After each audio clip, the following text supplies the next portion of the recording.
जी ये practice account है 90 days का क्वेस्ट ट्रेड पे। तो इसमें जब अभी मैंने जी जस्ट खोला है, तो इसमें ना ऊपर लेफ्ट साइड पे ये आपको दो अकाउंट प्रैक्टिस दिए हैं। एक RRSP है, एक मार्जिन है। तो RRSP का मतलब होता है रजिस्टर्ड रिटायरमेंट सेविंग प्लान। ये यहाँ पे कनाडा में होता है, रिटायरमेंट सेविंग के लिए आप इसमें पैसे डाल सकते हैं और इसमें जितना भी मुनाफा होता है या प्रॉफिट होता है उस पर टैक्स नहीं लगता। एक होता है मार्जिन अकाउंट। मार्जिन अकाउंट थोड़ा एडवांस्ड है। आप शायद मार्जिन अकाउंट में हैं, जो स्क्रीनशॉट भेजी मुझे वो मार्जिन अकाउंट की है। मार्जिन अकाउंट में पहले मैं सिंपल बताता हूँ जो RRSP है। इसमें आप यहाँ पे सबसे मेन जो रो है वो टोटल इक्विटी की होती है, कि आपके पास कितने पैसे हैं। तो ये इक्विटी जो है कैश, मतलब कि जो जितने कैश में पड़े हुए हैं और जितने स्टॉक्स में पड़े हुए हैं वो सारे की वैल्यू होती है, इसको इक्विटी कहते हैं। तो कनेडियन डॉलर में इतनी इक्विटी पड़ी हुई है। कुछ स्टॉक्स कनेडियन होते हैं, कुछ स्टॉक्स यूएस के होते हैं। तो उन दोनों यूएस के स्टॉक यहाँ पे ऐड होंगे और कनेडियन स्टॉक्स यहाँ पे ऐड होंगे। कनेडियन कैश यहाँ पे ऐड होगा और यूएस के डॉलर यहाँ पे ऐड होंगे। तो इन दोनों की सेपरेट कैटेगरी इन्होंने बनाई हुई है, क्योंकि बाज़ दफ़ा क्या होता है कि आपके पास कैनेडियन कैश होता है। तो अगर आपका अकाउंट जो है TFSA या RRSP अकाउंट है, TFSA भी होता है, वो भी टैक्स फ्री होता है, tax free savings account. RRSP भी टैक्स फ्री होता है मगर वो रिटायरमेंट के लिए यूज़ होता है। तो नॉर्मली जो हम अकाउंट जिसमें से इन्वेस्ट करते हैं वो TFSA अकाउंट होता है, टैक्स फ्री सेविंग्स अकाउंट। उसमें जितना भी प्रॉफिट होता है वो उस पर टैक्स नहीं लगता। वो एज के हिसाब से यहाँ पे गवर्नमेंट हर बंदे को, यहाँ के शहरी को देती है। मेरी फ़र्ज़ करें लिमिट है अभी $53,000। मैं उसमें डाल सकता हूँ और बगैर उसका जो प्रॉफिट है उस पर किसी किस्म का टैक्स नहीं लगेगा TFSA से। और अगर दूसरा अकाउंट होता है, नॉर्मल एक अकाउंट होता है जो पर्सनल अकाउंट होता है, वो इधर इसमें नहीं है। वो उस पे टैक्स लगता है। उस पे 50% ऑफ द प्रॉफिट का टैक्स लगेगा। तो वो आपकी इनकम के ऊपर भी डिपेंड करता है, मगर वो बड़ी लंबे जो चक्कर है। हम TFSA का जो है वो करेंगे, जो कि सेम एज RRSP। इसमें प्रैक्टिस अकाउंट में उन्होंने TFSA अकाउंट नहीं बना के दिया, हमें RRSP बना के दिया है, जो कि सेम है TFSA की तरह। अच्छा, ये $500,000 कनेडियन पड़े हुए हैं, $500,000 US डॉलर में है। ऑल इन कनेडियन, मतलब कि इन दोनों का ऐड करके कनेडियन में कन्वर्ट करके इतना कैश बनता है। इन दोनों को ऐड करके US में कन्वर्ट करके इतना कैश बनता है। तो मेरे ख्याल से उन्होंने $1 मिलियन दिए हुए हैं वर्चुअली आपको। तो आप उससे प्रैक्टिस कर सकते हैं। तो ये कैश की रो जो है, एज एज रो का नाम है कैश। वो कैश में कितने पैसे पड़े हुए हैं, बाकी आप इक्विटी में से इसको माइनस करेंगे तो आपको पता चलेगा कितने स्टॉक में लगे हुए हैं, बाकी सारा कैश पड़ा हुआ है। तो ये अभी सारे कैश में हैं क्योंकि अभी तक हमने कुछ बाय सेल नहीं किया। मार्केट वैल्यू जो है ये टोटल इक्विटी माइनस कैश, जो बाकी होगा जितने पैसे लगे हुए मार्केट में उसकी मार्केट वैल्यू बता रहा होगा कि अभी जितने भी स्टॉक्स हैं उनकी, अभी अगर आप सारी मार्केट पे प्राइस पे बेच दें सबको तो कितने पैसे मिलेंगे। वो ये लिखा हुआ है यूएस में, कनेडियन में, ऑल में। Maintenance access. मेंटेनेंस एक्सेस ये होता है कि कितना कैश आपके पास अभी पड़ा हुआ है एक्स्ट्रा, जो कि नॉर्मल अकाउंट के लिए, RRSP अकाउंट के लिए ये वैल्यू सेम होती है एज कैश, कि कितना कैश पड़ा हुआ है आपके पास जो अभी और आप इन्वेस्ट कर सकते हैं। मेंटेनेंस एक्सेस का मतलब होता है आप और कितना और कितना इन्वेस्ट कर सकते हैं, कितने पैसे आप और लगा सकते हैं। बाइंग पावर भी इससे ही सेम होती है वो नॉर्मल अकाउंट के लिए, कि वो भी सेम नंबर होगा हमेशा, क्योंकि वो कितना आप खरीदने की कितनी पावर है आपके। ये लिख इसके ऊपर होवर करेंगे तो आपको वो बताएगा the maximum amount available to buy securities, कि कितने पैसे आपके पास हैं अभी। मतलब पैसे नहीं, मतलब कितनी पावर है आपके पास खरीदने के लिए। बाज़ दफ़ा क्या होता है कि वो मार्जिन अकाउंट में, क्योंकि आपने मार्जिन अकाउंट खोला हुआ है स्क्रीनशॉट में, तो उसमें थोड़ा डिफरेंट होता है कि वो आप जितने आपके पास पैसे हैं उससे ज़्यादा के आप शेयर खरीद सकते हैं, क्योंकि वो क्वेस्ट ट्रेड ही आपको एक्स्ट्रा लोन दे देता है, मगर उस पे सूद भी लगता है फिर। जो हम करेंगे TFSA या RSP में, उसमें सूदी कारोबार होगा ही नहीं, मतलब कि उसमें हम बोरो करेंगे ही नहीं पैसे क्वेस्ट्रेट से। क्वेस्ट्रेट से पैसे उधार लेंगे ही नहीं, तो हमें सूद चार्ज ही नहीं होगा। तो मगर मैं अगर इसी चीज को ये देखें ना, आप मेंटेनेंस एक्सेस और बाइंग पावर कैश के साथ सेम है, मगर मैं इसी चीज को अगर मार्जिन में खोलूं तो ये देखें, बाइंग पावर मेरी 3 गुना ज्यादा है। ये 1 मिलियन 1 मिलियन कैनेडियन डॉलर है, तो ये 3 मिलियन बाइंग पावर है मेरी। मतलब मैं 3 मिलियन के शेयर्स खरीद सकता हूँ। ये डिपेंड करता है कि कौन से शेयर्स खरीद रहे हैं। अगर एप्पल एप्पल या अच्छी कंपनी के खरीद रहे हैं तो आप 3 टाइम्स जितने आपके पास कैश है उससे खरीद सकते हैं। बाकी के 2 मिलियन डॉलर जो है वो क्वेस्ट्रेट आपको प्रोवाइड करेगा। तो आप उसको क्वेस्ट्रेट से बोरो करके भी शेयर खरीद सकते हैं पैसे। फिर खरीद के जो मुनाफा है वो आप रख लें, और जो उनके फीस होगी, जो उनका सूद होगा, वो उनको वापस करना होगा। तो ये इस चक्रों में हम नहीं पढ़ना अभी, मार्जिन जो है, मार्जिन अकाउंट में। इसीलिए इसको मार्जिन कहते हैं, क्योंकि आप मार्जिन पे ऑपरेट कर रहे होते हैं। और अगर आपका नुकसान हो गया तो डबल ट्रिपल नुकसान होगा, और अगर आपका प्रॉफिट हुआ तो डबल ट्रिपल प्रॉफिट होगा। तो वो दोनों बहुत ज़्यादा उसका ना रिस्क होता है, रिस्क ज़्यादा हो जाता है, क्योंकि आप बोरो करके उसको पैसों को भी लुटाना है आपने। अगर आपका नुकसान हो गया तो आपने नुकसान भी भुगतना है, और प्रॉफिट वो उनको पैसे भी वापस करने हैं उतने ही जितने लिए थे, और सूद भी देना है। तो वो बहुत रिस्की काम होता है। इसमें आप देखेंगे बाइंग पावर हमेशा 3 टाइम्स द कैश होगा। और मेंटेनेंस एक्सेस बेसिकली बता रहा होता है कि कितना कैश, कितना पैसे आपके पास एक्स्ट्रा पड़े हुए हैं जिससे आप कवर कर सकते हैं अपनी पोजीशंस को। अब ये भी बहुत कॉम्प्लिकेटेड टर्म है कि ना, आप जब कोई स्टॉक खरीदते हैं और वो लॉस पे चला जाता है, या फिर आप कोई पोजीशन शॉर्ट करते हैं।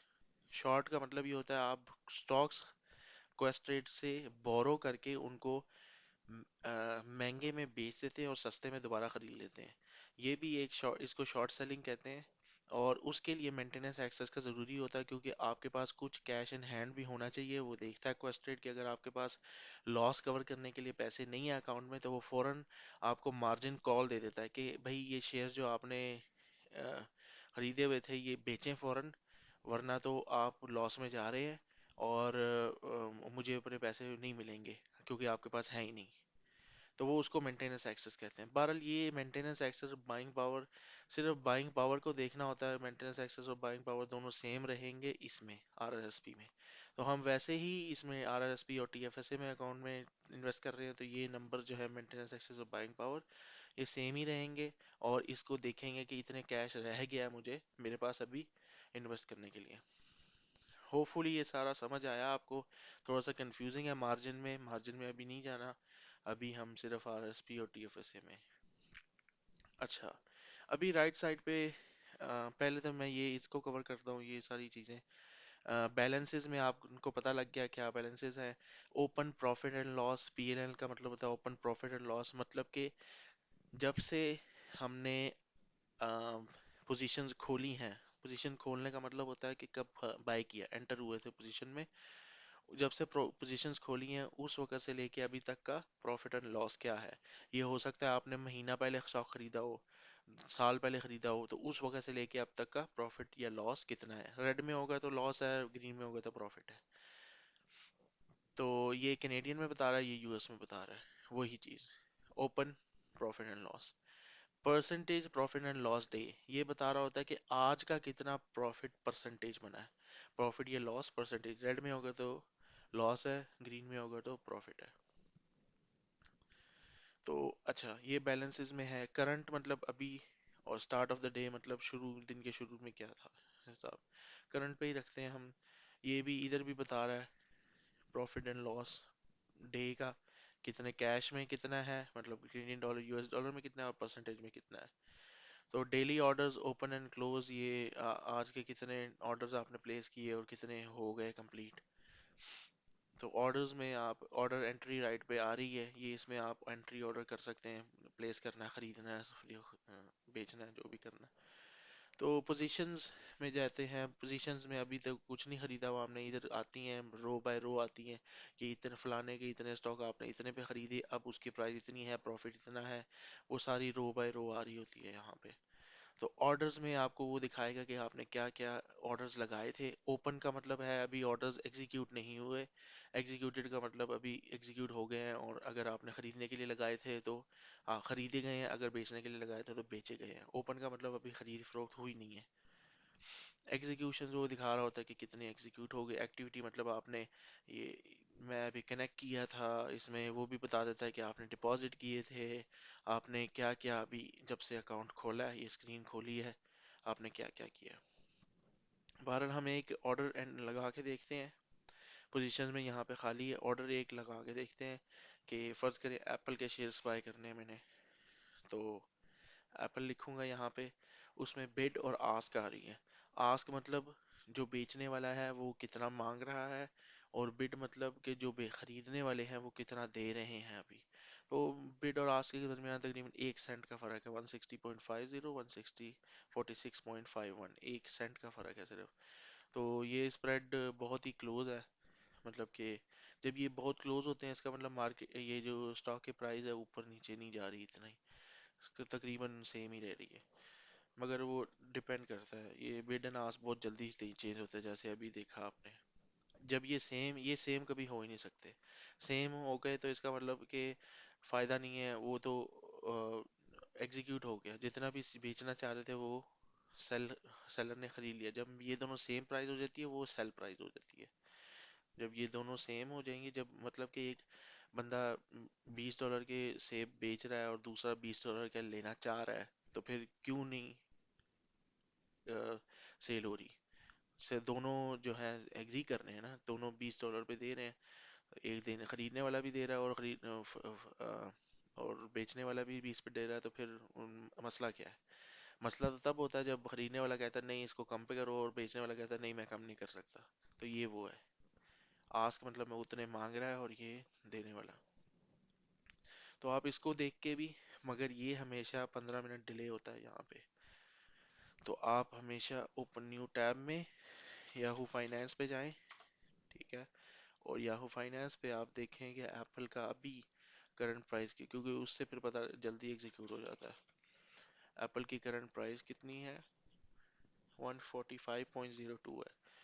तो आप ये देखें 146.47, ये इधर अभी पीछे है, तो नीचे गई है मेरे ख्याल से।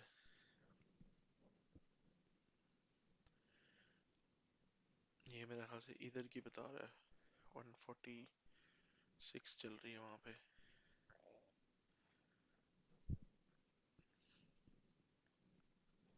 तो फर्ज करें हमने 100 शेयर्स खरीदने हैं, 100 का बन जाएगा $14,000 के। तो ये हम लिमिट इसको देख के लगाएंगे, 145.01, 145.00 पे लगा देते हैं, क्योंकि मुझे लगता है नीचे जाएगा, ट्रेंड अभी नीचे का है। तो थोड़ा और सस्ता खरीद लेते हैं।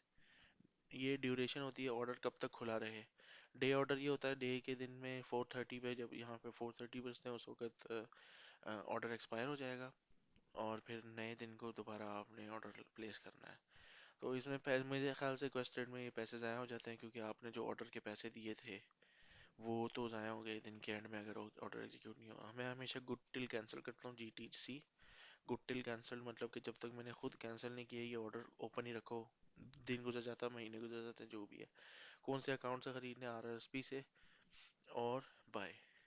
तो अब ये ऑर्डर कंफर्मेशन जो आती है इस पे आपको पूरे चार्जेस वो बताता है कि आपके अकाउंट, ये वाले अकाउंट से खरीदे जा रहे हैं। 100 खरीद रहे हैं 145 के, तो 1400, $14,500 के, US डॉलर के। क्योंकि ये यूएस का स्टॉक है, तो यूएस के जो 5 लाख बता रहा था यहाँ पे, वो 5 लाख में से 14,000 खर्च होगा। अब चेंज इन बाइंग पावर, ये ब्रैकेट का मतलब होता है माइनस में है। चेंज इन बाइंग पावर मतलब बाइंग पावर में से कितना चेंज होगा, नेगेटिव होगा, क्योंकि अब बाइंग पावर आपकी कम हो जाएगी। अब आप 14,000 कम खरीद सकते हैं। आपके पास 5 लाख माइनस 14,000 आपकी बाइंग पावर होगी, न्यू बाइंग पावर ये रही। और न्यू मेंटेनेंस एक्सेस भी सेम है, मगर अगर आप मार्जिन में है तो मेंटेनेंस एक्सेस और बाइंग पावर डिफरेंट होगी, क्योंकि मैंने बताया था वो 3 टाइम्स होता है, आप उतना ज़्यादा खरीद सकते हैं।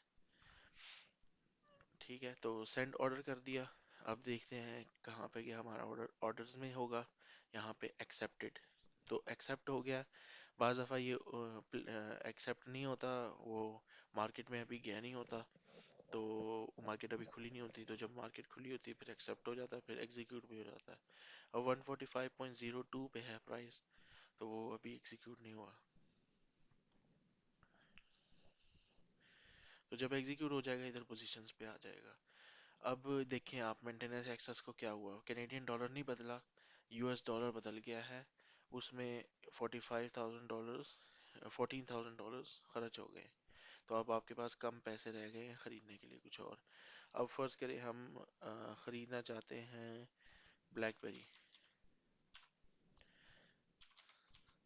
अब आप ब्लैकबेरी में देखेंगे एक ब्लैकबेरी डॉट टी ओ है, एक blackberry normal New York stock exchange वाला भी है, टीएसएक्स वाला भी है।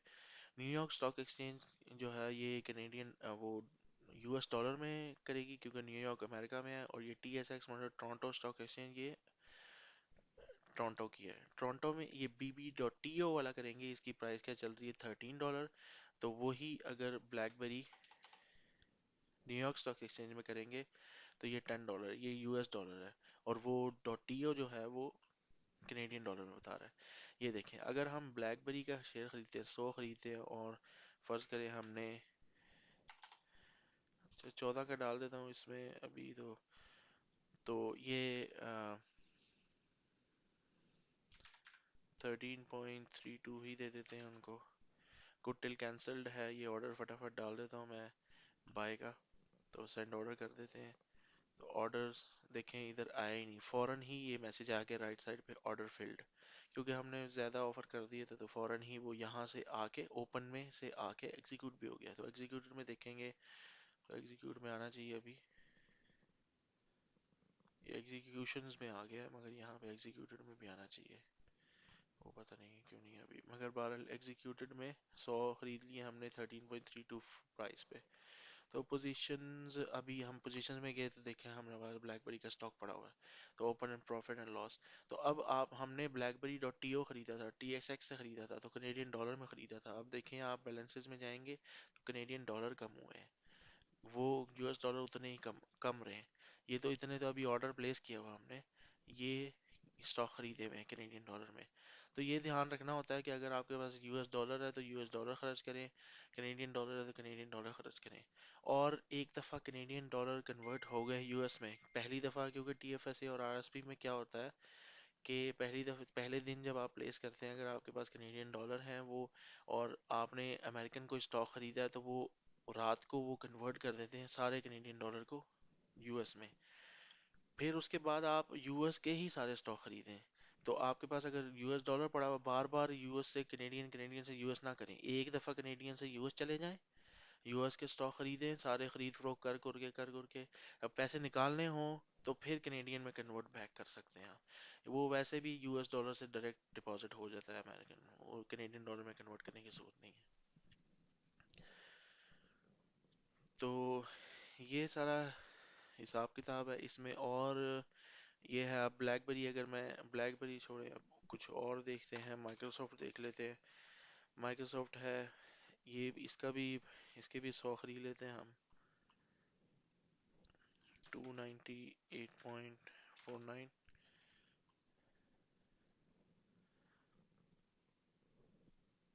ये भी फौरन फिल हो गया।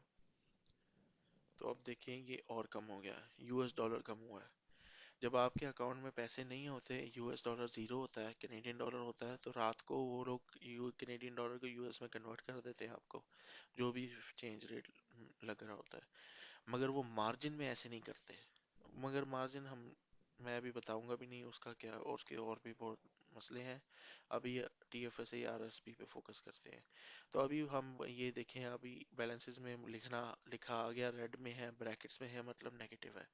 $3 लूज किए अभी तक, जब तक पोजीशंस ओपन की थी, और आज का 0.01 लॉस है। तो पोजीशंस में जाएंगे तो देखेंगे कि माइक्रोसॉफ्ट का $1 प्रॉफिट हुआ है, इसका $3 नुकसान हुआ है। तो पूरा ओपन, और भी ये परसेंटेज ऑफ पोर्टफोलियो बता रहा होता है कि कितनी परसेंटेज है इसमें आपने कैश, 3% ऑफ द होल जितना कैश है उस उतने के माइक्रोसॉफ्ट शेयर खरीदे हुए हैं, 0.13% के ब्लैकबेरी के शेयर खरीदे हुए हैं। तो एक्टिविटी में भी आप देख सकते हैं ओपन, एक्सेप्टेड, फिल्ड, इस तरह एक्टिविटी आ रही है हमारी। तो बाकी आपने वो देखना है पूरा स्टॉक, तो ये इसमें सिंपल लुकअप में जाके माइक्रोसॉफ्ट पे क्लिक करेंगे तो ये आपको पूरा दिखाएगा। ये क्योंकि प्रैक्टिस अकाउंट है और ये लेवल 2 डाटा भी दिखा रहा है, मगर आपको ये खाली नज़र आएगा। लेवल 2 पे आपको सिर्फ ये डाटा नज़र आएगा, चार्ट नज़र आ सकता है, मगर अगेन आप अपने माइंड में रखें कि ये डिलेड है, 15 मिनट डिलेड है, इधर जाके हमेशा चार्ट देखें। बाकी और इन्फॉर्मेशन देखनी है, ये अपडेटेड नहीं, ये भी 15 मिनट्स डिले है यहाँ पे। तो सबसे ज़्यादा अपडेटेड यही होता है, चार्ट ही होता है। याहू फाइनेंस से आप चार्ट करें, और फिर याहू फाइनेंस से कोई स्टॉक पसंद आता है तो ऐड टू वॉच लिस्ट कर सकते हैं आप। तो इसमें आप देख सकते हैं कि क्या अ, आपको ये स्टॉक अगर अच्छा लगता है तो हर रोज़ आप देख सकते हैं। अब मैं अपनी पोर्टफोलियो में जाता हूँ, साइन इन नहीं किया, माई वॉच लिस्ट।